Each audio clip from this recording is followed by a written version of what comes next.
SSC 26,000 শিক্ষক শিক্ষিকার চাকরি বাতিল। আর চাকরি বাতিলের সিদ্ধান্তের বিরুদ্ধে রাজ্য আবারও সুপ্রিম কোর্টে গেছে। বিচারপতি সঞ্জীব খান্নার ডিভিশন বেঞ্চ যা নির্দেশ দিয়েছিলেন, কলকাতা হাইকোর্টের নির্দেশ বহাল রেখেছিলেন।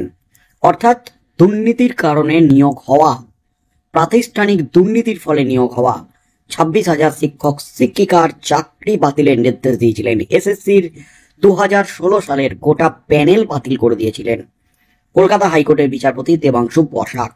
আর সেই মামলা 1 বছর ধরে সুপ্রিম কোর্টের শুনানির পর 3রা এপ্রিল সুপ্রিম কোর্টের সদ্য প্রাক্তন প্রধান বিচারপতি জাস্টিস খান্না তিনি হাইকোর্টের নির্দেশই বহাল রেখেছিলেন। তারপরই রাজ্য রিভিউ পিটিশনে যায়। তবে অবসরের আগে পর্যন্ত রিভিউ পিটিশন নিয়ে কোনো সিদ্ধান্ত নেননি বিচারপতি সঞ্জীব খান্না। তবে এবার অবশেষে চাকরি বাতিলের 4 মাস পর এবার খাতা খুলতে চলেছে সুপ্রিম কোর্ট। এসা শেষ সুযোগ চাকরি বাতিল হওয়া শিক্ষক শিক্ষিকাদের মধ্যে। আজ হাই ভোল্টেজ শুনানি চাকরি বাতিল রিভিউ পিটিশন মামলার। একাধিক রিভিউ পিটিশন মামলা দায়ের হয়েছে।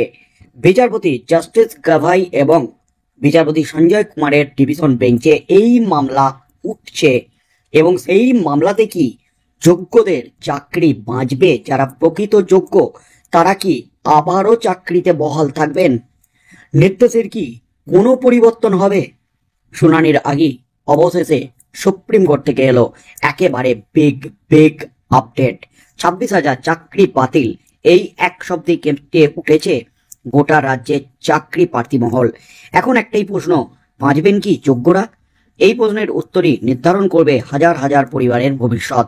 কারণ আজ থেকে 8ই আগস্ট পর্যন্ত এই মামলার পুনর্বিবেচনা শুরু করছে সুপ্রিম কোর্ট। বিচারপতি সঞ্জয় কুমার এবং প্রধান বিচারপতি জাস্টিস গাভাইয়ের ডিভিশন বেঞ্চে এই মামলার ফাইনাল রিভিউ উঠছে। সরকারি চাকরি হারিয়ে পথে নামা 26,000 প্রার্থীর জন্য এটাই শেষ সুযোগ। 2016 সালের স্কুল সার্ভিস কমিশনের মাধ্যমে নিয়োগ হওয়া প্রার্থীদের মধ্যে থেকে যারা যোগ্য ছিলেন তাদের সঙ্গেও চাকরি হারান একেবারে অযোগ্যরা। অর্থাৎ অযোগ্যদের সঙ্গে যোগ্যদেরও চাকরি বাতিল হয়েছে। শীর্ষ আদালতের আগের রায়ে বলা হয়েছিল প্রক্রিয়ায় স্বচ্ছতা ছিল না, যোগ্য অযোগ্যদের মধ্যে সঠিক বাছাই হয়নি। এই রায়ের বিরুদ্ধে এসএসসি ও রাজ্য সরকার রিভিউ চেয়ে আবেদন করেছিল। সেই আবেদন এতদিন বিচারপতিদের চেম্বারে পড়েছিল। এবার শুনানি শুরু হচ্ছে, যেখানে ঠিক হবে বাঁচবেন কি যোগ্যরা। শীর্ষ আদালত ইতিমধ্যেই জানিয়ে দিয়েছে যারা সরকারি চাকরি ছেড়ে এই পদে এসেছিলেন তারা চাইলে আগের চাকরিতে ফিরে যেতে পারবেন। সেক্ষেত্রে তাদের লিখিত আবেদন জানাতে হবে সংশ্লিষ্ট দপ্তরে। একই সঙ্গে বলা হয়েছে চাকরি বাতিল হলেও যোগ্য প্রার্থীরা আগামী দিনে নিয়োগ প্রক্রিয়ায় ফের পরীক্ষা দিয়ে চাকরি পাওয়ার সুযোগ পাবেন। প্রায় 1 দশক ধরে চলা এসএসসি দুর্নীতি মামলায় রাজ্যের ভাবমূর্তিতে বড়সড় আঘাত এনেছে। তদন্তে উঠে এসেছে সুপারিশের তালিকা, ঘুষের বিনিময়ে নিয়োগ এবং অযোগ্যদের চাকরি পাওয়া। সেই কেলেঙ্কারির জেরেই সুপ্রিম কোর্ট বাতিল ঘোষণা করেছে 26,000 নিয়োগ। কিন্তু প্রশ্ন হলো, যারা প্রকৃত যোগ্য ছিলেন তারা কি এই অন্যায়ের শিকার হবেন, নাকি তারা আবারও চাকরি ফিরে পাবেন? বাঁচবেন কি যোগ্যরা? এই প্রশ্নই এখন কান পাচ্ছে বাংলা। তবে আশা হারাননি যোগ্যরা, প্রস্তুত তারা লড়তে। হাজার হাজার চাকরি প্রার্থী এখন সুপ্রিম কোর্টের রায়ের দিকে তাকিয়ে, কেউ চাকরি ছেড়ে কেউ চাকরি পাওয়ার আশায় বছরের পর বছর ধরে ঘর ছেড়ে অপেক্ষা করছেন। এই শুনানিতে যদি আংশিক স্বস্তি আসে তবে যোগ্যদের জন্য খুলে যেতে পারে চাকরি ফেরানোর দরজা। আর যদি পিটিশন খারিজ হয় তবে তা থাকবে এসএসসি ইতিহাসের সবচেয়ে চূড়ান্ত এবং মর্মান্তিক অধ্যায় এবং রাজ্যের জন্য একটা লজ্জাজনক অধ্যায় গোটা দেশের কাছে। বিধানসভা নির্বাচন 2026-এর আগে এই ইস্যু রাজ্য সরকারের কাছে বড় মাথা ব্যথা হয়ে দাঁড়িয়েছে। বিরোধীরা ইতিমধ্যেই রাজ্য সরকারের চাকরি বিক্রির সংস্কৃতি নিয়ে সরব। শিক্ষামহল এই মামলাকে বলছে শেষ আশার আলো। অর্থাৎ শুধু আইনি লড়াই নয়, রাজনৈতিক ও সামাজিক দিক থেকেও এই রিভিউ শুনানি অত্যন্ত তাৎপর্যপূর্ণ। সুপ্রিম কোর্টের ইঙ্গিত স্পষ্ট, শুধু আবেদন করলেই হবে না, প্রমাণ করতে হবে নিয়োগে কোনো অনিয়মে জড়িত ছিলেন না আবেদনকারীরা। অর্থাৎ যারা সত্যি পরীক্ষা দিয়ে স্বচ্ছভাবে উত্তীর্ণ হয়েছেন তাদের হাতে সুযোগ রয়েছে আদালতের কাছ থেকে ন্যায্যতা পাওয়ার। অর্থাৎ আজ সুপ্রিম কোর্টে উঠতে চলেছে শুনানি, তার আগেই কিন্তু চরম সিদ্ধান্ত প্রধান বিচারপতি জাস্টিস গাওয়াইয়ের। বড় বার্তা দিয়ে দিলেন এই 26,000 শিক্ষক শিক্ষিকাদের। শুধু আবেদন করলে হবে না, রিভিউ পিটিশনের প্রমাণ করতে হবে তারা কোনো দুর্নীতির মাধ্যমে নিয়োগ হননি, তারা স্বচ্ছভাবে নিয়োগ হয়েছেন। কিন্তু এই প্রমাণ করতে গেলে রাজ্যের সহায়তাও দরকার।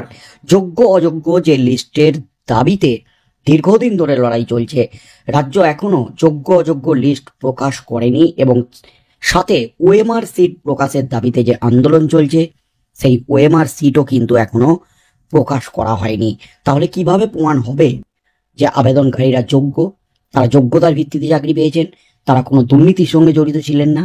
এই প্রশ্নটাই কিন্তু উঠে গেছে এই মুহূর্তে। এবং আরও যে বার্তা দিয়েছেন প্রধান বিচারপতি, আজ থেকে 8ই আগস্ট পর্যন্ত এই মামলাগুলির শুনানি হবে। অর্থাৎ 8ই আগস্টের মধ্যেই কিন্তু এই মামলার ফাইনাল রায় দেবে সুপ্রিম কোর্ট। এটাই কিন্তু শেষ সুযোগ। এই শুনানি শুধুমাত্র আইনি পদক্ষেপ নয়, এটি হয়ে উঠেছে এক জীবনের লড়াই। রাজ্যের হাজার হাজার যুবক যুবতীর স্বপ্ন জড়িয়ে আছে এই রায়ের সঙ্গে। পুনর্বিবেচনার মধ্যে যদি আদালত প্রার্থীদের মধ্যে প্রকৃত যোগ্যদের আলাদা করে তাহলে ফের চাকরি ফিরে পেতে পারেন তারা।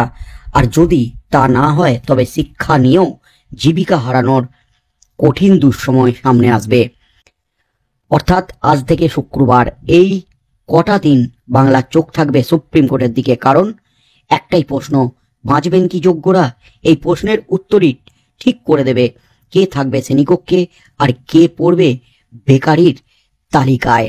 অর্থাৎ রাজ্যের জন্য কিন্তু একটা বড় সড় সুযোগ।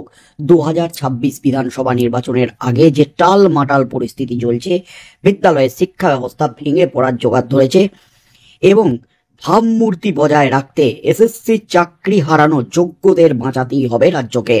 এই বাঁচাতে কিন্তু আজ ঝাঁপিয়ে পড়ছে সুপ্রিম কোর্টে। কিন্তু সুপ্রিম কোর্ট প্রধান বিচারপতি একেবারে স্পষ্ট বার্তা দিয়ে দিলেন, শুরুতেই স্পষ্ট বার্তা, শুধু আবেদন করলে হবে না, প্রমাণ করতে হবে যে আপনারা যোগ্য।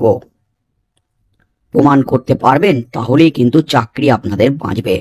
অর্থাৎ কি হতে চলেছে আজ থেকে যে শুনানি চলছে একেবারে 8ই আগস্ট পর্যন্ত, কি নির্দেশ দেন বিচারপতি, প্রধান বিচারপতি জাস্টিস গাভাই, প্রধান বিচারপতি জাস্টিস খান্নার বাতিল করা এই নিয়োগ নিয়ে, এই প্যানেল বাতিলের নির্দেশ নিয়ে কি কোনো পর্যালোচনা করে সেই নির্দেশ কি পাল্টাবেন বর্তমান প্রধান বিচারপতি জাস্টিস গাভাই? কি নির্দেশ দিতে চলেছেন এই চাকরি বাতিল রিভিউ পিটিশনের মামলায়? সেদিকে চোখ থাকবে গোটা রাজ্যের।